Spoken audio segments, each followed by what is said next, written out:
بسم اللہ الرحمن الرحیم۔ السلام علیکم، میں ڈاکٹر ریاض احمد آپ کو اپنے یوٹیوب چینل میں ویلکم کرتا ہوں۔ ویورز، آج ہم بات کریں گے ہومیوپیتھک کی ایک بہت ہی بہترین میڈیسن R7 پر۔ اس کو کن حالتوں میں استعمال کرنا چاہیے اور اس کی کتنی ڈوز لینی چاہیے اور اس میں کون کون سی ہومیوپیتھک میڈیسن شامل ہیں۔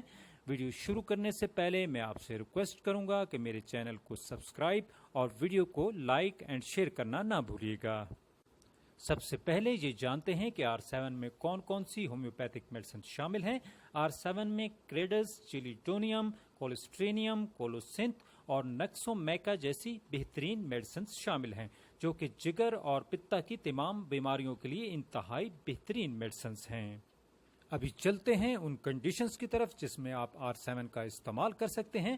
جگر اور پتا ہمارے جسم کا ایک بہت ہی اہم آرگن ہے۔ ان کا ہمارے جسم میں خوراک ہضم کرنے میں ایک اہم کردار ہے۔ اگر آپ کے گال بلیڈر یعنی پتا میں انفیکشن ہے اور ساتھ میں گال بلیڈر میں سٹون یعنی پتا میں پتھری بھی ہے تو R7 اس کے لیے انتہائی افیکٹو میڈیسن ہے۔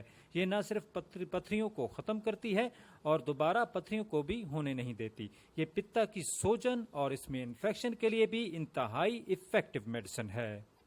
اگر آپ کو ہاضمہ کی خرابی کا مسئلہ ہے، آپ کے منہ کا ذائقہ اکثر کھٹا رہتا ہے، آپ کو متلی کی سی کیفیت رہتی ہے اور اکثر کھٹے ڈکار آتے ہیں، آپ کا پیٹ اکثر پھولا پھولا رہتا ہے، آپ کے پیٹ میں درد رہتا ہے، پیٹ میں گیس بہت زیادہ بنتی ہے، آپ جو بھی چیز کھاتے ہیں آپ کو ہضم نہیں ہوتی، اور خاص طور پہ جب آپ گوشت، زیادہ مرچ مسالے دار غذا کھاتے ہیں تو اس وجہ سے آپ کو ہاضمے کے مسائل بہت زیادہ آتے ہیں، تو R7 اس کے لیے انتہائی بہترین میڈیسن ہے۔ اگر آپ کو فیٹی لیور یعنی جگر میں سوزش یعنی سوجن کا مسئلہ ہے، آپ کے جگر میں انفیکشن ہے، آپ کو ہیپیٹائٹس اور جوائنٹس یعنی جرکان کا مسئلہ ہے، آپ کو جگر اور پتا والی جگہ اور اس کے ارد گرد درد رہتا ہے، آپ کو بھوک بالکل نہیں لگتی اور ساتھ میں آپ کو ہلکا ہلکا بخار بھی رہتا ہے، تو R7 اس کے لیے انتہائی مفید میڈیسن ہے۔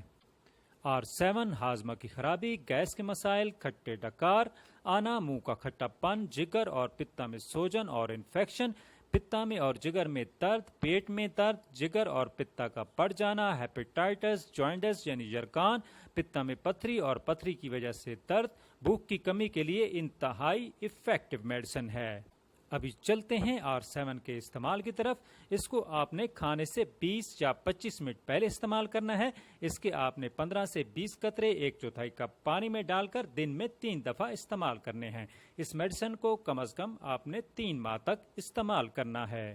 ابھی چلتے ہیں پرہیز کی طرف۔ آپ نے نان ویج فوڈ یعنی گوشت کا استعمال کم سے کم کرنا ہے، مرچ مسالہ دار چیزیں نہیں کھانی ہیں، دن میں 2 دفعہ واک کرنی ہے، 15 منٹ صبح اور 15 منٹ شام کو، پانی کا استعمال زیادہ سے زیادہ کرنا ہے۔ اور ویورز، آپ نے نماز پنجگانہ کا بھی اہتمام کرنا ہے، میڈیسن لینے سے پہلے 3 دفعہ درود شریف اور درمیان میں 3 دفعہ سورہ کوثر اور آخر میں پھر 3 دفعہ درود شریف پڑھ کر میڈیسن لینی ہے۔ ویورز، اب اجازت چاہوں گا، پھر ملیں گے نیو ویڈیو کے ساتھ انشاءاللہ۔ اللہ حافظ۔